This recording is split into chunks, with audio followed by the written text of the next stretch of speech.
세상 모든 사람들의 한결같은 바람이 있다면은 평안하게, 건강하게, 행복하게 잘 사는 것일 것입니다. 어느 누구도 고난과 고통을 원하는 사람은 없을 것입니다. 그런데 고난의 포장지 속에 보석보다 귀한 선물이 쌓여 있다면 어떻게 하시겠습니까? 오늘은 고난 중에 만나게 되는 축복을 발견하기를 원합니다. 오늘 우리가 읽었던 출애굽기 22장의 이 말씀의 이 배경은 한 BC 1440년경 히브리 이스라엘 민족이 애굽에서 약 430년 정도 살았습니다. 히브리인들은 야곱의 가족 75명이 애굽 고센 땅에서 정착해서 약 400년을 지나는 동안에 200만 명이라는 이런 많은 이게 식구 이 민족으로 번성하게 되었습니다. 언제부터인가 이 요셉을 모르는 애굽의 왕들이 히브리인들을 괴롭히기 시작합니다. 히브리 민족에게 중노동을 시켜서 당시 큰 성을 이렇게 쌓겠는데 국고성 비돔과 람세지라는 이 성을 건축하게 했습니다.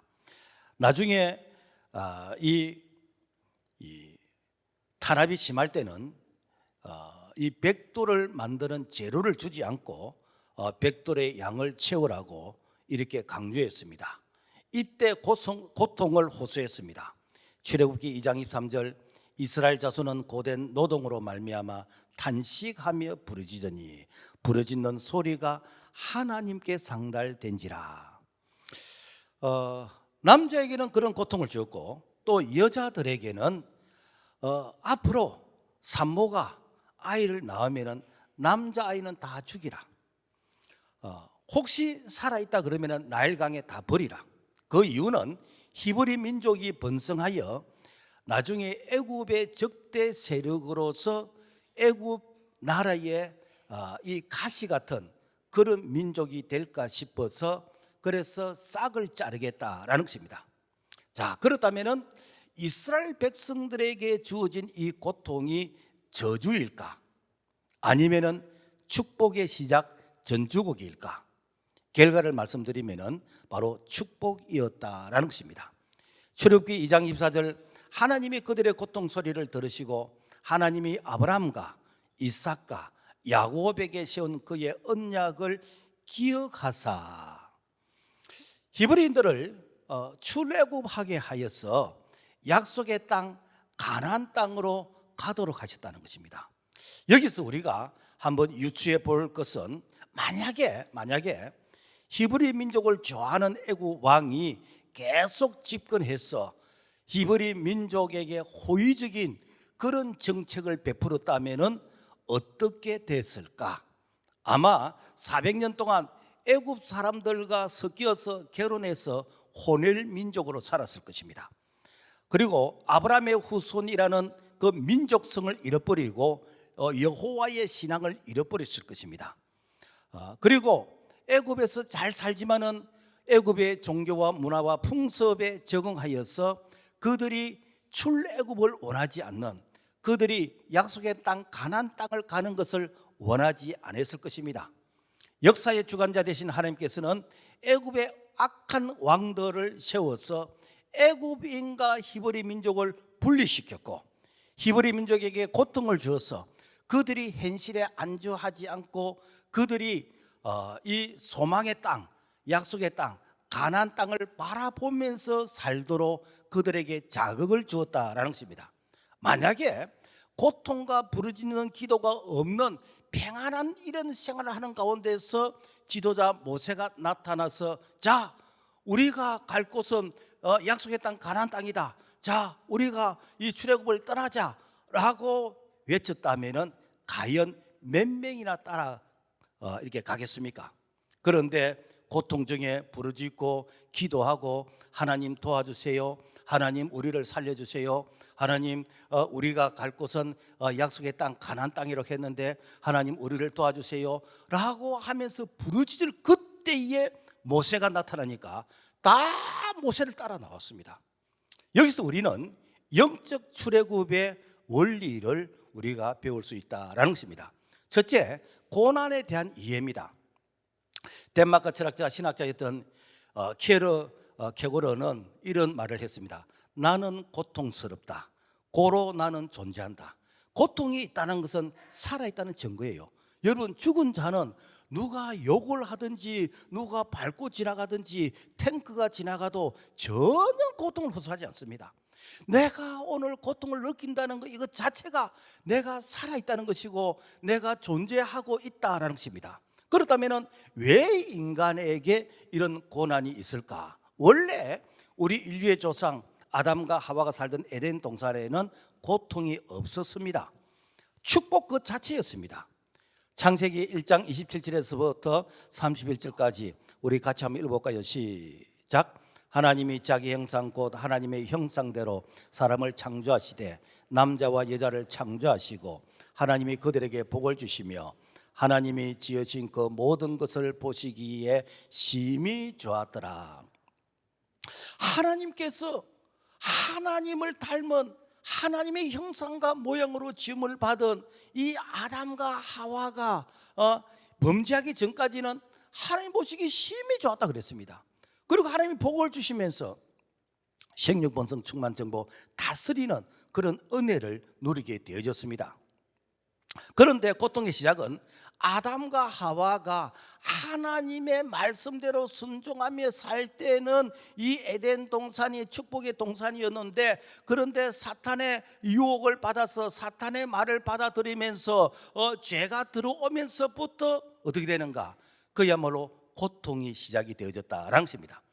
그때부터 여자에게 고통이 주었는데 남편의 다스림을 받고 출산하는 고통이 주어졌고, 그리고 남자는 땅이 저주를 받아서 평생 수고하는 그런 고통이 주어졌다라는 것입니다. 자, 그렇다면 인간에게 고통을 주신 이유를 우리가 살펴보겠습니다.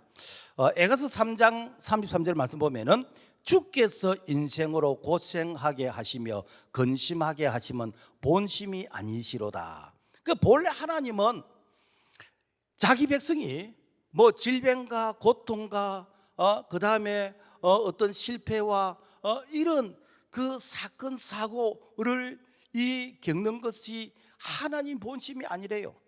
하나님은 영혼이 잘됨 같이 범사가 잘되고 강건하기를 원하십니다. 이게 하나님의 마음이에요. 그래서 하나님은 구원받은 백성에게 생명을 때 풍성히 얻기를 원하시는 이것이 하나님의 뜻입니다.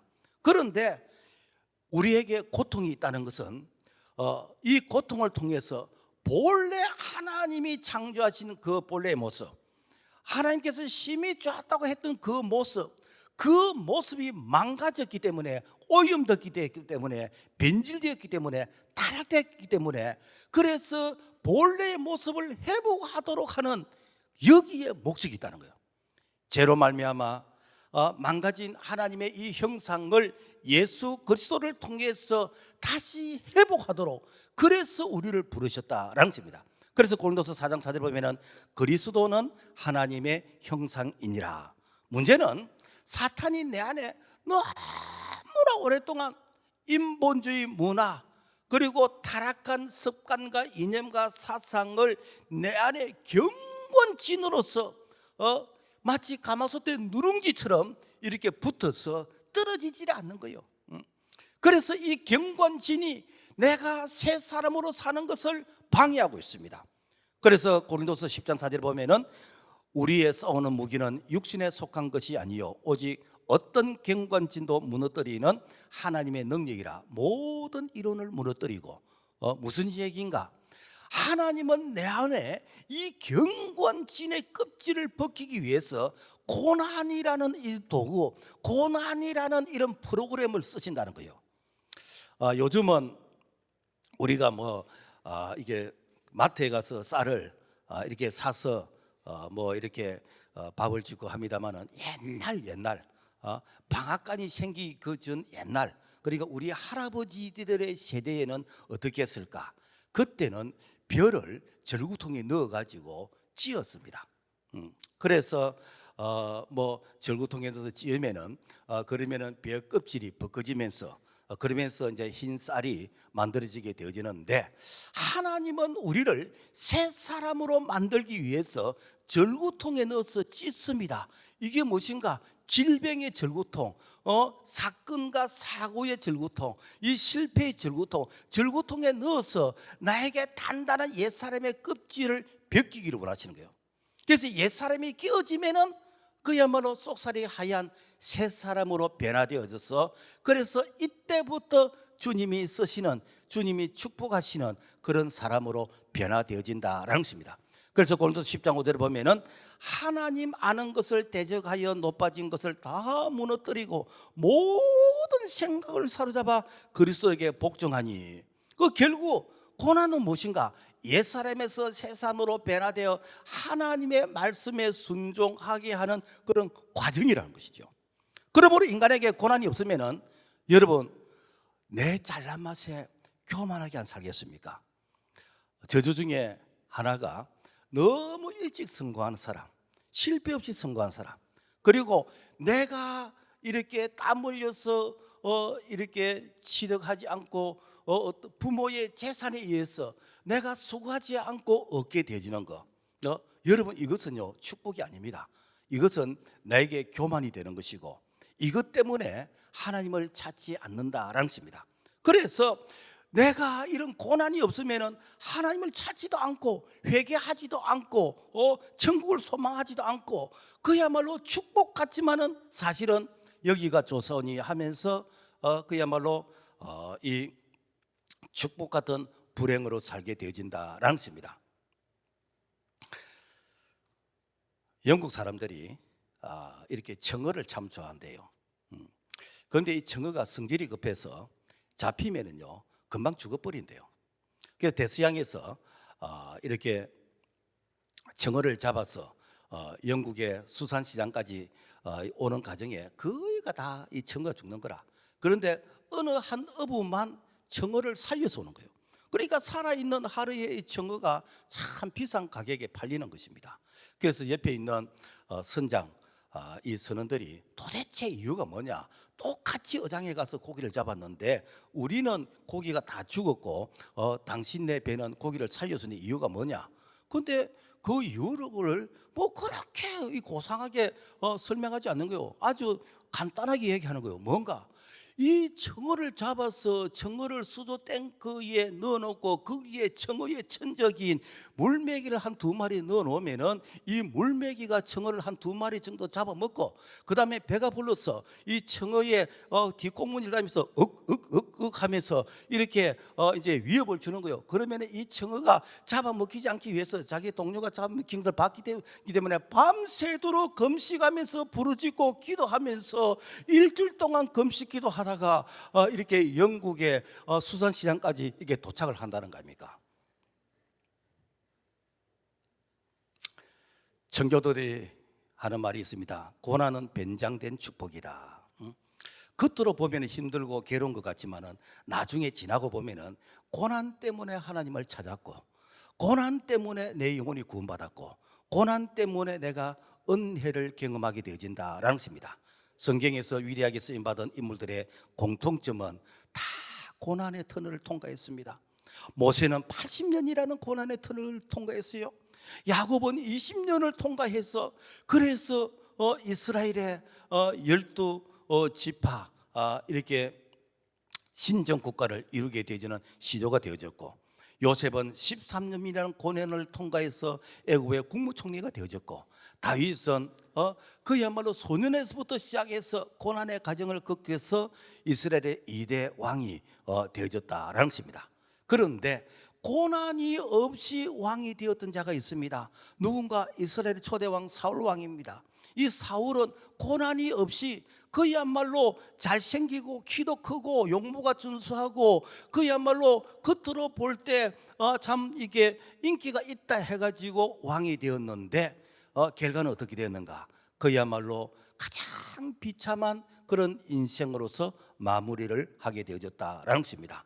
시편 119편 71절 고난 당한 것이 내게 유익이라 이로 말미암아 내가 주의 율례들을 배우게 되었나이다. 모든 고난은 하나님을 찾는 바로 그런 기회인 것이고 고난을 통해서 내 영혼이 살고 구원받는 그런 은혜가 주어지는 줄로 믿습니다.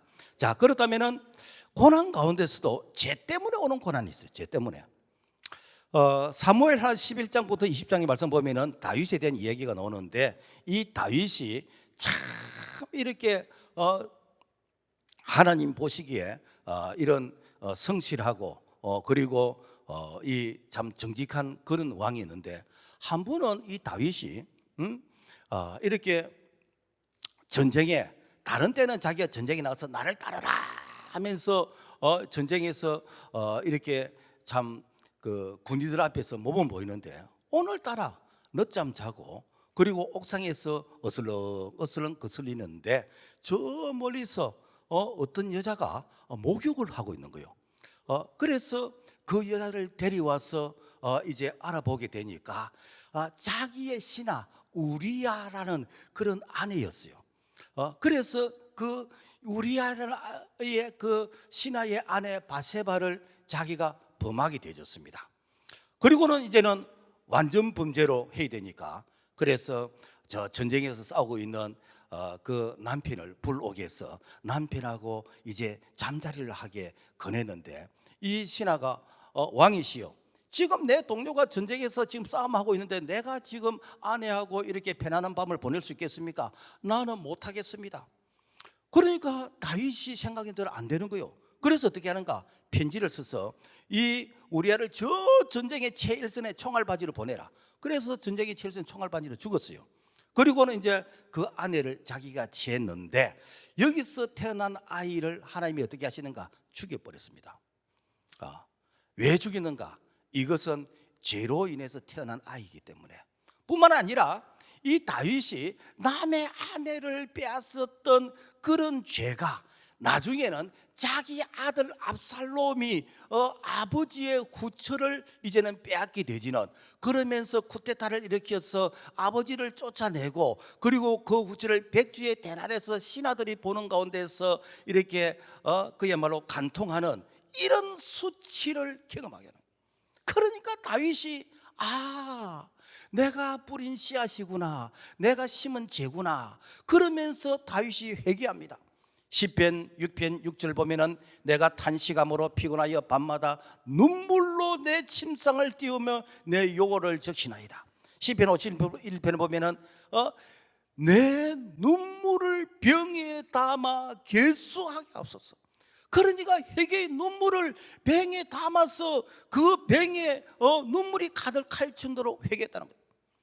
그래서 다윗은 엄청난 희생을 지불하고 그리고 회개하니까 하나님이 용서해 주신데 너는 내 마음에 합한 자다 라고 하면서 지금도 이스라엘에서 다윗의 배를 국기에 걸어놓고 이 다윗 같은 이런 메시아가 왔으면 좋겠다라고 하면서 다윗을 그리워하고 있다라는 것입니다. 자, 그 다음에 신약 누가복음 15장에 보면은 탕자의 비유가 나옵니다. 이 탕자는 본래 아버지가 세상을 떠나면은 그때의 부모님의 재산을 유산으로 물려받는데 그런데 이 탕자가 가만히 생각하니까 아버지가 돌아가시면은 큰 형이 자기한테 안 줄 것 같아. 그 시대에는 이렇게 장남이 그 유산을 다 받는 그런 시대였어요. 이제 우리나라도 이제 법이 바뀌어서 뭐 이렇게 다 골고루 나누고 n분의 1 심지어는 딸에게도 이제 나누도록 그렇게 했는데 옛날에는 거의 장자가 다 가져갔습니다. 그러니까 이 탕자가 가만히 생각해 볼 때 아버지 돌아가시면 나에게는 국물도 없을 것 같아. 그래서 아버지 살아 계실 때 그 아버지의 어떤 영향력에 의해서 자기에게 재산을 좀 이렇게 나눠달라는 거예요. 그래서 참 아버지가 이렇게 살아계실 때 내 능력을 한번 보여주겠다. 그래서 돈을 가지고 저 멀리 가서 한번 사업도 해보고 장사도 해보고 이렇게 한번 해보려고 이 돈을 가지고 나갔더니 친구도 많이 따르고 인기도 있고 그래서 이게 돈을 쓰다 보니까 돈이 다 떨어져 버렸어요. 그래서 이제 나중에 배가 고픈 것입니다. 그래서 중동 사람들이 가장 해모하는 동물이 돼지입니다. 그래서 지금도 저 모슬렘 사람들은 돼지고기를 안 먹잖아요. 자, 그런데 이 돼지 치는 데서 내가 일을 하는데 돼지가 먹는 가장 이렇게 참 영양가 없는 지엽 열매라는 이 사로, 이것도 내가 배불리 못 먹는 거예요. 그러니까 사람이 배고프면요 잠이 안 옵니다. 밤하늘에 이렇게 별을 보고 달을 보니까 우리 이렇게 고향의 아버지 집에는 종들도 내보다 더 행복할 것인데 나는 아버지의 아들인데 지금 이렇게 춥고 배고프고 내가 지금 하고 있는 이게 무슨 꼴이지? 그래서 이렇게 용기를 냅니다. 내가 아버지 집에 내가 돌아가서 내가 잘못하고 해결해야 되겠다. 그래서 누가복음 15장 21절 보면은 아들이 이르되 아버지 내가 하늘과 아버지께 죄를 지었사오니 지금부터는 아버지의 아들이라 일컬음을 감당하지 못하겠나이다. 이게 탕자는 돈 잃고 건강 잃고 그 다음에 좋은 세월을 다 보내버리고 많은 대가 다 지불하고 그야말로 거지가 돼서 돌아왔습니다. 돌아오니까 아버지가 살찐 송아지를 잡고 손에 강가락지를 끼우고 새 옷을 입히면서 내 아들은 죽었다가 살아난 아들이다 라고 하면서 잔치를 베푸는 것입니다. 여러분, 송충이가 솔잎을 먹어야 되듯이 하나님의 자녀는 반드시 말씀 안에서 성공해야 됩니다. 돌연변이의 축복은요 마약입니다. 반드시 우리는 말씀 안에서 믿음으로 복을 받아야 됩니다. 여기서 내가 잘못해서 오는 고난은 빨리 회개해야 됩니다. 회개하지 않으면 하나님은 적당하게 봐주시는 법이 없어요. 하나님은 공의의 하나님이기 때문에 반드시 하나님은 회개할 때까지 어떠는가 우리에게 가시를 주어서 그야말로 회개할 때까지 우리에게 자극을 주어서 그래서 회개하게 합니다. 회개는 하나님을 만나는 기회인 것이고 우리가 새 출발을 할 수 있는 기회인 줄로 믿습니다. 그 다음에 이유를 알 수 없는 고난, 그러니까 애매한 고난. 우리는 5분 후의 일을 모르면서 살아가고 있습니다. 열심히 내가 믿음으로 살려고 애를 쓰는데 여러분 내가 이 교통법규를 지키면서 운전하는데 뒤에서 와서 받아버리면 어떻게 하겠습니까? 아니 중앙선을 침범해가지고 받으면은 nen들 어떻게 하겠습니까? 여러분요 우리가 이렇게 법을 지키고 정직하게 살려고 해도 내 뜻대로 안 될 때가 많이 있어요. 그래서 베드로는 애매한 고난에 대해서 이렇게 말씀했습니다. 베드로서 2장 19절 부당하게 고난을 받아도 하나님을 생각함으로 슬픔을 참으면 이는 아름다우나. 여기서 아름답다는 것은 뷰티풀이 아니고 이 아름답다는 것은 무엇인가 하면 하나님의 뜻이 안 계시겠나? 내가 왜 고난을 당하는지 나는 모르지만은 우리 하나님은 참새 한 마리도 하나님의 허락 없이는 떨어지지 않고 머리들까지 다 세신바 되시는 그 하나님께서 내가 당하는 이 사실도 하나님께서 아시지 않겠는가? 그래서 내가 하나님을 내가 생각함으로써 인내하면은 반드시 하나님께서 이 일을 통해서 우리에게 합력해서 선이 되게 하신다라는 것이 바로 아름다운 것이다 라는 것입니다. 우리가 성경에서 살펴보면은 욥이라는 자가 있습니다. 우리가 욥기서가 있는데 이 욥의 전체 주제는 모르겠다는 겁니다.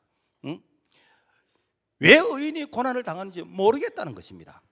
그래서 당시에 욥은 동방의 의인이었고 그리고 하나님도 내 종 욥을 유의 있게 봤느냐라고 할 만큼 인정했습니다. 그런데 사탄이 시기라는 거예요. 하나님, 욥이 하나님께 복을 받으니까 하나님을 잘 섬기는 것이지 욥에게 하나님 그 축복을 한번 빼앗아 가보세요. 그러면 욥이 하나님을 저주할걸요. 그러니까 하나님이 욥의 생명은 해하지 말고 한번 그렇게 해봐라. 욥이 하루아침에 낙타와 가축과 그다음에 이게 그때 당시에 제사는 이게 그 짐승들이 있거든요. 짐승이 다 죽었어요. 그 짐승을 관리하는 종들도 다 죽었습니다. 나중에는 자녀도 죽었습니다. 마누라가 당신 믿는 하나님 저주하고 죽으라며 마누라도 떠나버렸습니다. 온몸에 악창이 났습니다. 그리고 친구들이 와서 그래 시작은 미약하지만 나중에 상대하게 되리라. 이것은 비웃는 말인 것입니다. 자, 이 정도 되어지면은 내가 더는 못 참겠다. 이제는 내가 인내의 한계에 도달했다라고 하면서 하나님을 욕하든지 저주하든지 교회를 떠나든지 해야 되는데 그런데 욥이 이런 말을 합니다. 같이 한번 읽어볼까요? 시작. 주신 이도 여호와시요 거두신 이도 여호와시오니 여호와의 이름이 찬송을 받으실지니라 하고 이 모든 일에 욥이 범죄하지 아니하고 하나님을 향하여 원망하지 아니하니라. 무엇인가? 내가 태어날 때 빈손으로 내가 태어났잖아. 그동안에 내가 많이 누리고 있는 거 이거 하나님의 은혜 아니냐? 가져가신 것도 하나님이신데 내가 손해본 게 뭐가 있냐? 그러면서 하나님을 원망하지 않았다는 것입니다. 자, 이렇게 인내했던 이 욥이 욥기 마지막 장에 가면은 하나님께서 된 게 전부 다 갑절로 다 주셨어요. 그리고 그 당시에 그 딸에게도 상속을 주셨습니다. 이게 무엇인가? 바로 인내한 자에게 주시는 위로이다라는 것입니다. 그리고 우리가 구약에 보면은 또 이렇게 이유를 알 수 없는 고난을 당한 자가 요셉입니다. 요셉은 그야말로 아버지 품에서 비전, 꿈자랑하다가 미움을 받았습니다. 그래서 형들의 미움을 받아서 이렇게 물 없는 웅덩이에 빠지게도 되어지고 그리고 지금 말하면 인신매매로 저 애굽의 이 상인들에게 노예로 팔려가게 됐습니다. 그래서 노예로 팔려간 그 신분이지만은 자기는 최선을 다했습니다. 그런데 최선을 다했는데 그런데 이 보디발의 그 아내가 내하고 희약같이 좀 하자. 그런데 이걸 거절했어요. 그래서 이렇게 자기가 억울하게 감옥에 갇히게 되졌어. 감옥에서도 내가 열심히 이렇게 이 감옥의 모든 재반 사항을 성실하게 감당했는데 내가 이렇게 베풀었던 이런 은혜는 기억하지 않고 자기를 방치시켰어. 그래서 화가 나기도 하고 내 인생 이렇게 해서 이렇게 썩는가 생각이 되어지는데 이게 바로 왕이 꿈을 꾸었는데 이렇게 그 꿈을 해석할 사람이 없어. 그래서 이만큼 저만큼 해서 이 감옥에서 이 꿈을 해석을 잘한 사람이 있습니다. 그 누군가 데려오너라, 요셉이. 그래서 왕이시여 7년 풍년이 될 것이고 7년 흉년이 될 것인데 7년 풍년이 될 때 이 곡식을 창고에 다 저장해 놨다가 7년 흉년을 대비해야 됩니다. 자, 그래서 들어보니까 너무 이렇게 영특하거든. 그래서 이 애굽의 왕이 이 노예로 왔던 종으로 왔던 감옥에 있던 이 요셉을 국무총리로 씌웠습니다. 그리고 나서는 이제 7년 그 흉년이 됐을 때 그 요셉의 그 아버지 형들이 있는 곳에도 흉년이 들었어요. 그래서 소문을 들으니까 애굽에 가면은 곡식이 많다 그러는데 애굽에 가서 이 곡식을 좀 우리가 이제 사가 오면 안 되겠느냐. 그래서 애굽에 딱 갔는데 가보니까 와, 죽으라고 팔았던 요셉이 총리가 되어 있는 것이요. 응? 그러니까 이 형들이 우와, 원수는 외나무다리에서 만났는데 이제 우리 죽었다 라고 하면서 눈을 딱 내리깔고 요셉을 쳐다보지도 못하는 거예요. 이때 창세기 45장 5절에 요셉이 이런 말을 합니다. 당신들이 나를 이곳에 파라독에서 근심하지 마소서, 한탄하지 마소서. 하나님이 생명을 구원하시려고 나를 당신들보다 먼저 보내셨나이다. 무엇인가? 참 이렇게 할 말은 해야 된다. 내가 누구 때문에 이 고생했는데 이렇게 말을 해도 어느 누구도 거기에 대해서 반박을 못합니다. 그런데 이 요셉이 내가 힘들고 어려울 때 하나님 앞에서 자신의 문제를 극복하려고 애를 썼을 때에 하나님께서 요셉에게 이 평안한 마음을 주셨고 그리고 그 형들을 용서할 수 있는 그런 마음을 주셨어. 그래서 창세기 50장 20절 말씀 보면은 당신들은 나를 해하려 하였으나 하나님은 그것을 선으로 바꾸사 오늘과 같이 많은 백성의 생명을 구원하게 하시려 하셨나니. 요셉이 애매한 고난을 받았지만은 잘 인내했더니 하나님께서 총리를 세워주셨고 뿐만 아니라 자기 이렇게 고향의 아버지와 그리고 형제들까지 다 이렇게 구원하게 되지는 축복의 통로로 쓰임받게 되었다라는 것입니다. 우리가 여러분 믿음의 생활을 열심히 하는데 내가 착하게 바르게 살려고 하는데 그런 가운데서 오는 고난 여러분 막을 길이 없어요. 우리가 이 부분에 대해서 이해가 안 되는 부분이 어디 한두 가지겠습니까? 미국의 어느 선교사가 아프리카 선교사로 이렇게 자원하게 되어졌습니다. 그래서 보통 선교사로 자원하게 되지면은 그 선교지의 어떤 언어 문화를 익히기 위해서 선교 훈련을 받고 하거든요. 그래서 선교 훈련을 받는데 교통사고를 당했어. 다리 하나를 잃었어. 그래서 어족을 해야 돼. 그래서 주변에 많은 사람들이 하나님 뜻이 아닌가 보다, 선교사로 가는 것을 이게 막으시는가 보다 라고 하면서 꼭 선교사로 가야 되느냐, 뭐 우리가 선교사로 안 가도 우리가 물질로 후원하고 기도로 후원해도 되지 않느냐라고 하면서 선교사로 가는 것을 다들 말렸습니다. 그런데 이분은 내가 하나님 앞에서 선교사로 가겠다고 작정했기 때문에 그래서 아프리카 아주 오지 그것도 식인종이 사는 곳에 선교지로 갔어요. 식인종이 딱 보니까 와, 이번에는 흰 고기가 왔네. 이야, 저 고기는 얼마나 맛이 있을까. 그래서 저녁에 이 식인종들이 이게 칼을 들고 달려와서 다리 하나를 잘라갔습니다. 그래서 뜯어먹어 보니까 질기고 불에 구워 보니까 냄새만 나고 아무 맛도 없고, 그래서 추장이 이야기합니다. 앞으로는 저 재수 없는 고기는 절대 먹지 말라. 우리가 먹어보니까 제일 맛없는 고기다. 이렇게 해서 그 아프리카 선교지에서 아주 자유롭게 선교 사역을 할 수 있었다라는 것입니다. 여러분, 시편 34편 19절 의인은 고난이 많으나 여호와께서 그의 모든 고난에서 건지시는도다. 우리 예수님도 이유 없이 고난을 당하셨습니다. 의인이신데도 불구하고 죄인으로서 이렇게 고난을 당하셨습니다. 그래서 예수님의 십자가 고난 때문에 우리가 사죄의 은총을 받게 되어지고 하나님의 자녀가 되는 그런 우리가 은혜를 입게 된 거 아닙니까? 분명한 것은 고난 다음에 부활의 위로가 있는 줄로 믿습니다. 그 다음에 고난이 주는 이 축복이 무엇인가? 고난은 하나님을 만나는 기회입니다. 하나님께 기도하는 기회입니다. 기도하면은 하나님이 도우시는데 하나님은 영이시기 때문에 하나님이 직접 안 오시요. 그래서 하나님의 사람을 보냅니다. 하나님께서 사람을 보내고 환경을 통해서 하나님이 우리를 도우시는 것이요. 자, 그래서 이 고난 중에 히브리 민족이 부르짖고 기도했더니 어떻게 하는가? 모세를 보냈는데 보냄을 받은 모세가 복을 받은 자인 것이요.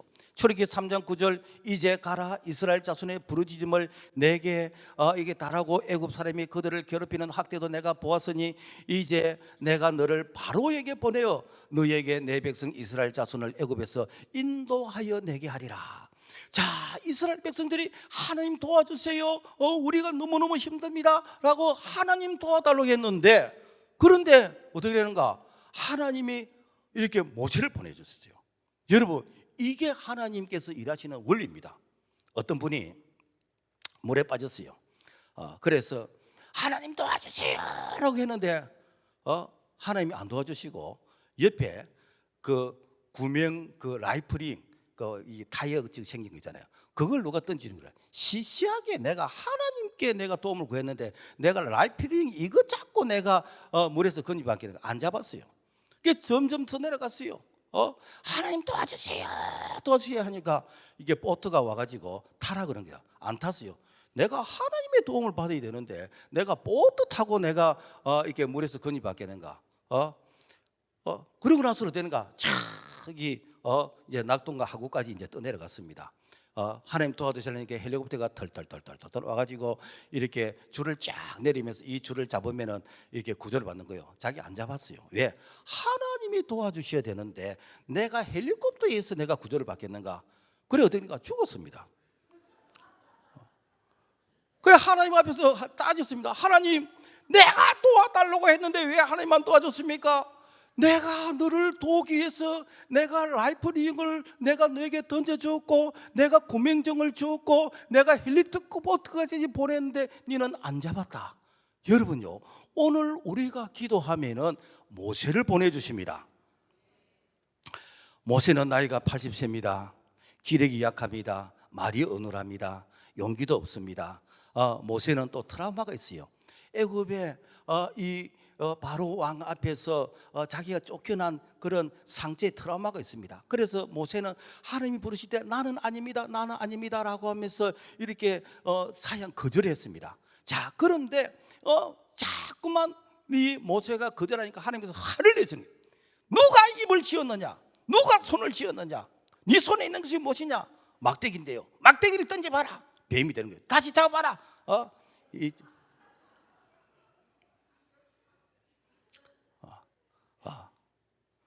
그래서 다시 막대기를 이렇게 잡으면서 네 모습이 막대기다. 하나님이 너를 쓰신다. 막대기 같은 너를 통해서 홍해가 갈라질 것이고 반석에서 생수가 터질 것이고 막대기 같은 너를 통해서 하나님이 일하신다. 이렇게 해서 이제 이 모세가 사명자로서 이제 보냄을 받게 되어졌습니다. 여러분, 모세가 출애굽의 임무를 띠고 바로 앞에 간 것은 사명자로 간 것입니다. 하나님의 부르심에 이 사명자로 부르심 받은 것이요, 예수님이 12제자를 부르시고 12제자들이 땅까지 복음 전하는 것은 사명자로 부르신 것입니다. 아버지께서 나를 보내신 같이 내가 너를 보낸다고 했습니다. 여러분, 이 시대 사명자는 모세와 12제자가 아닙니다. 오늘 김지사, 이집사 우리 성도가 하나님께 보내심 받은 사명자입니다. 그래서 하나님은 이 사명자에게 함께 하시는 것이요, 사명자를 축복하시는 것이요. 그래서 마태복음 10장 7절부터 10절 말씀 보면은 가면서 전파에 말하되 천국에 가까웠다 하고 너희 전대에 금이나 은이나 동을 가지지 말고 여행을 위해서 배낭이나 두벌 옷을이나 신이나 지팡이를 가지지 말라. 이는 일꾼이 자기의 먹을 것을 받는 것이 마땅하니라. 무엇인가? 여러분, 우리가 하나님의 심부름을 하면은, 우리가 하나님 일을 하면은 하나님께서 우리에게 건강 주신대요, 우리에게 재물 주신대요, 우리에게 물질뿐만 아니라 우리에게 각양 은사를 주신대요, 사람도 붙이신대요. 왜? 하나님의 일을 내가 하기 때문에.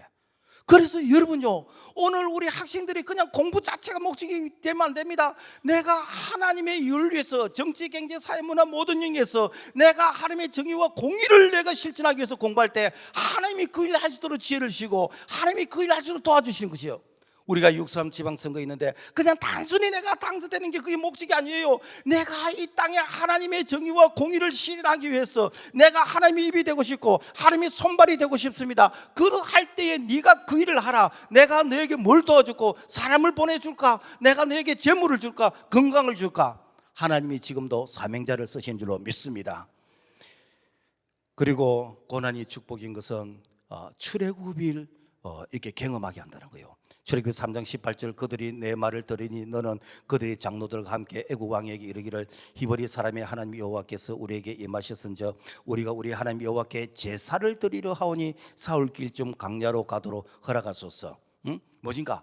하나님께서 이스라엘 백성을 애굽에서 이 종살이에서 불러내신 이유는 너희들이 고통을 당하니까 너희들이 불쌍해서 불러낸다는 것이 아닙니다. 왜 하나님께서 애굽에서 불러내느냐? 거기에는 예배가 없어. 거기에는 이렇게 다신교, 거기에는 우상을 섬기는 곳이라.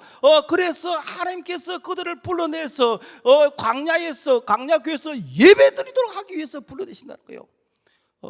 예수님의 신앙 고백 제일 1조 1항 인간의 제일 되는 목적이 무엇인가? 하나님을 영원하게 하고 그를 영원토록 즐거워하는 것이다. 결국 예배드리는 것이요.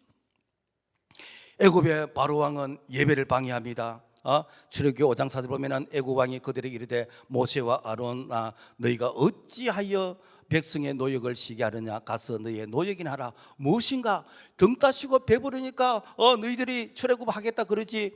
그래서 고생 좀 더 해봐라, 맛 좀 봐라 라고 하면서 더 노역을 강하게 했다는 거예요. 여러분, 오늘날 우리가 주일 예배 드리겠다 하면은 그래 예배 드리러 가라라고 이렇게 참 등 떠밀어주는 그런 자가 얼마나 있습니까?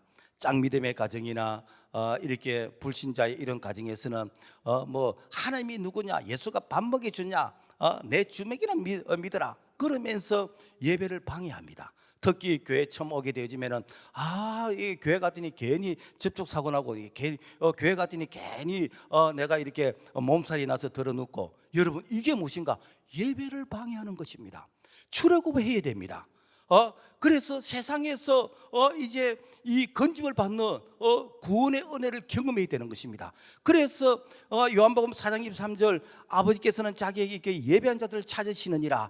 그래 여러분요, 하나님은 예배자를 찾으시고 예배자를 만나시고 예배를 통해서 하나님께서 복을 주시는데 왜 예배를 멀리합니까? 왜 예배를 지각합니까? 왜 예배를 건성으로 드립니까? 이것은 여러분요, 그야말로 의자만 따뜻하게 하고 돌아가는 자입니다. 예배는 하나님을 만나는 시간입니다. 하나님은 예배를 통해서 축복하신 줄로 믿습니다. 이것이 구원하신 목적이라는 거예요. 그리고 고난이 축복인 것은 말씀대로 사는 것이다 라는 것입니다. 출애굽기 3장 21절에서 보면은 내가 애굽 사람으로 이 백성에게 은혜를 입게 할지라 너희가 나갈 때 빈손으로 가지 아니하리니 여인들은 모두 그 이웃 사람과 및 자기 집에 거주하는 여인에게 은폐물과 금폐물들과 의복을 구하여 너희 자녀를 꾸미라. 너희는 애굽 사람들의 물품을 취하리라. 무엇인가? 이 히브리 민족이 애굽에 살 때는 내 것이 없어서 내가 열심히 일해도 전부 다 이게 다 바로왕의 소유였습니다. 그런데 출애굽을 하니까 그동안에 내가 착취당했던, 그동안에 내가 받지 못한 모든 임금, 이런 모든 것을, 이 묶여 있는 것을 이 풀어서 하나님께서 자기 백성에게 안겨주시는 것이요. 무슨 얘기인가 하면은 우리가 예수를 믿기 전에 우리가 이렇게 돈 버는 것은 이게 전부 다 세상 즐거움입니다. 세상 즐거움이요. 그런데 우리가 예수 믿고 돈 벌게 되지면은 그때부터 무엇인가? 하나님께서 우리를 도우시는데, 하나님께서 우리에게 약속하신 언약의 축복을 우리 예수님께서 내 이름으로 기도해라, 내가 너에게 주겠다. 여태까지는 너희들이 받지 못했다, 구하지 않기 때문에 받지 못했는데 구하라, 그래야면 너희의 기쁨이 충만하리니. 그러면서 예수 이름으로서 묶였던 결박을 풀어주시고 우리에게 기도의 응답의 축복을 주신다라는 것입니다. 그래서 출애굽한 이스라엘 백성들이 광야 교회 생활을 합니다. 광야 교회 생활은 무엇인가? 이제부터는 말씀 중심으로 살아라. 과거에는 너희들이 죄의 종이었고 마귀의 종으로 살았지만 이제는 하나님 나라의 백성이니 말씀이 있는 곳에 하나님의 임재가 있는 것이고 말씀이 있는 곳에 젖과 꿀에는 가나안 땅의 축복이 있다. 그래서 가나안 땅은 말씀에 순종한 자들만이 들어가는 것이요, 거기에 언약의 축복이 있는 것이요. 그래서 가나안 땅에는 신명기 6장 10절부터 11절 뭐가 있는지 같이 한번 읽어보겠습니다. 시작. 너가 건축하지 아니한 크고 아름다운 성읍을 얻게 하시며 너가 채우지 아니한 아름다운 물건이 가득한 집을 얻게 하시며 너가 파지 아니한 우물을 차지하게 하시며 너가 심지 아니한 포도원과 감람나무를 차지하게 하사. 무엇인가? 가나안 땅에는 내가 집 안 지도 내가 들어가서 산다는 거요. 내가 우물을 안 파는데도 그 물을 마실 거라는 거요. 내가 가수원에 포도나무 이렇게 감람나무 석류나무 안 심은데도 불구하고 내가 그 열매를 딸 것이라는 거요. 무엇인가? 여호와 이레라는 거요. 우리가 예수 믿으면은 하나님께서 성경에 6,000가지 이상 우리에게 축복을 약속하셨습니다. 전에는 우리가 그 축복을 우리가 받지를 못했어요. 이제는 구하라, 너의 기쁨이 충만하니 내 이름으로 기도하면 내가 시행하리라고 약속하셨습니다. 그래서 예수 안에서 받는 것이 무엇인가? 이게 가나안 땅이에요. 말씀 안에서 언약의 축복을 받는 이게 가나안 땅이에요. 그래서 우리가 할 일은 무엇인가? 마태복음 6장 33절 그런저 너희는 먼저 그의 나라와 그의 의를 구하라, 그리하면 이 모든 것을 너희에게 다하여 주시리라. 그래서 오늘 우리가 정말 말씀 안에서 주님의 이름으로 기도하게 되어지면은 그 가나안 땅의 그 약속, 그 언약의 축복을 오늘 우리가 경험하게 된 줄로 믿습니다. 말씀을 맺겠습니다. 천국 가면은 두 가지 질문을 받는데요. 당신은 왜 혼자 오실 생각을 했습니까? 이렇게 이 질문을 받고, 그리고 당신은 왜 혼자 오셨습니까? 여러분요, 오늘 우리가 전도라는 것은 무엇인가? 이 시대에 우리가 모세가 되는 것이요, 고난 중에 있는 백성에게 찾아가서 그들에게 이 구원의 복음을 전해서 그들을 출애굽하게 해서 그들이 광야에서 여호와를 섬기면서 하나님 앞에서 약속하신 언약을 축복을 받도록 도와주는 이것이 무엇인가? 오늘 이 시대에 우리가 하나님 앞에서 부름받은 사명이다라는 것입니다. 그러므로 말미암아 오늘 우리가 먼저 예수 믿은 것은 이 시대에 하나님 보내시는 다 사명자들입니다. 이 사명 감당하라고 하나님께서 우리에게 은혜 주신 것을 꼭 믿고 우리 주변에 정말 고통을 호소하는 자들에게, 그들에게 예수 그리스도를 전할 수 있는 우리의 아름다운 그런 믿음의 발걸음이 될 수 있기를 주님의 이름으로 축복합니다. 하나님 아버지 감사합니다. 오늘 우리에게 정말 천하보다 귀한 이 생명을 주셨고 그리고 고난이란 포장지 속에 참 하나님을 만날 수 있는 그런 은혜를 주셨습니다. 우리가 귀한 것을 귀하게 볼 수 있는 그런 믿음의 안목을 가지게 도와 주시옵소서. 예수 이름으로 기도합니다. 아멘.